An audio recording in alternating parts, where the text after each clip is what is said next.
All right, let's dive into one of the most critical chapters in Sun Tzu's masterpiece, Chapter 6, Weak Points and Strong. You see, this chapter gets to the very heart of strategy. It teaches that victory isn't really about brute force. It's about a kind of intellectual control over the entire battlefield. Everything, and I mean everything, in this chapter flows from this single idea. The entire goal of strategy is to grab the initiative, to be the one who dictates the terms, the time, and the place of every single engagement. You're not just a player in the battle, you become the author of it, forcing your opponent to react to a story that you've already written. And here's what that looks like in the real world. The general, who gets to the field first, gets to prepare the ground, rest his troops, and really understand the terrain. He's calm, he's ready. His opponent, on the other hand, is forced to react, to rush to the fight. He arrives tired, probably disorganized, and already at a huge psychological disadvantage. In a way, he's already losing before the first blow is even struck. So the big question is, how do you actually achieve this level of control? Well, Sun Tzu's answer is pretty profound. You have to become unknowable to your enemy. You have to master what he calls the art of invisibility. Now, this invisibility isn't about a magic cloak. It's about concealing your movements, your intentions, and your plans. When the enemy can't see your formation or figure out your designs, they simply can't prepare.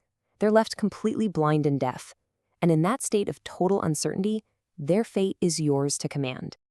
This whole art of invisibility breaks down into a practical 3-step process. You see, you don't just attack at random. You force the enemy to move where you want them. First, you threaten something they absolutely have to defend. Maybe a key supply line or a vital city that forces them to scramble. Second, you move quickly where they least expect you, always keeping them off balance. And third, and this is key, you never waste your strength crashing against their strongholds. You only strike what is undefended. And that brings up a really crucial point. An undefended place isn't necessarily an empty field. It's a point of internal weakness. It could be an incompetent commander, low morale in the ranks, or even infighting among their leadership. So attacking an undefended place is really about exploiting the enemy's psychological and structural fractures, not just their physical location. This right here is the absolute peak of the art. When you're invisible, the enemy has to guess, should they defend the north or the south? What about the supply lines? By trying to defend everything, they stretch themselves so thin, they end up defending nothing effectively. And on the flip side, your own defense becomes rock solid because the enemy has no clue where to even start. And this leads us to a fascinating paradox. By being formless and secretive, you can achieve overwhelming strength, even if you're actually outnumbered. It all comes down to the simple mathematics of division. Just think about that for a second. It's your opponent's need to prepare for your unknown attacks that actually makes them weak. Every garrison they have to post, every road they have to guard, it all dilutes their main force. But you, on the other hand, remain concentrated, compelling them to spread their own resources dangerously thin. And this chart shows you exactly how that works.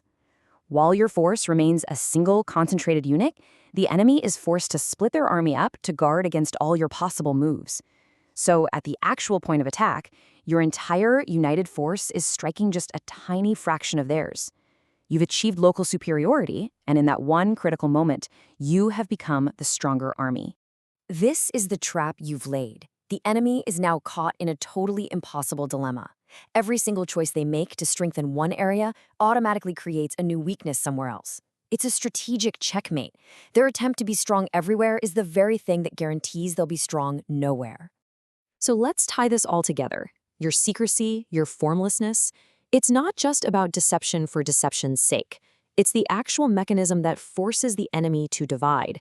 You stay whole while they are fractured into pieces. And that, right there, is how a smaller, smarter army can utterly defeat a larger, less agile one. Sun Tzu then wraps up the chapter with one of the most beautiful and powerful metaphors in all of military writing. He says that the ultimate form of strategy is to be like water.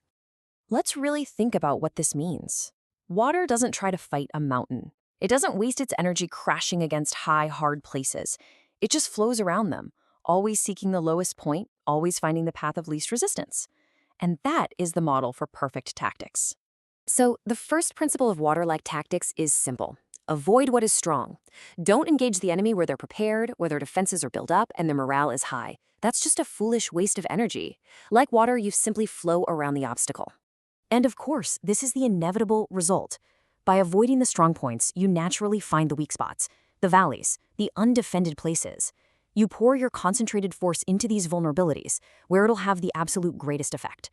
It feels natural, effortless, and it's completely overwhelming. And here we arrive at the core lesson of the entire chapter: adaptability.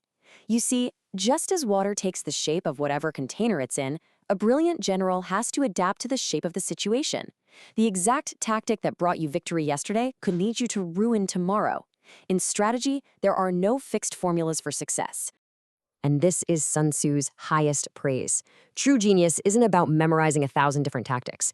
It's the ability to see the unique reality of the present moment and adapt your methods to exploit your opponent's specific weaknesses, right here, right now.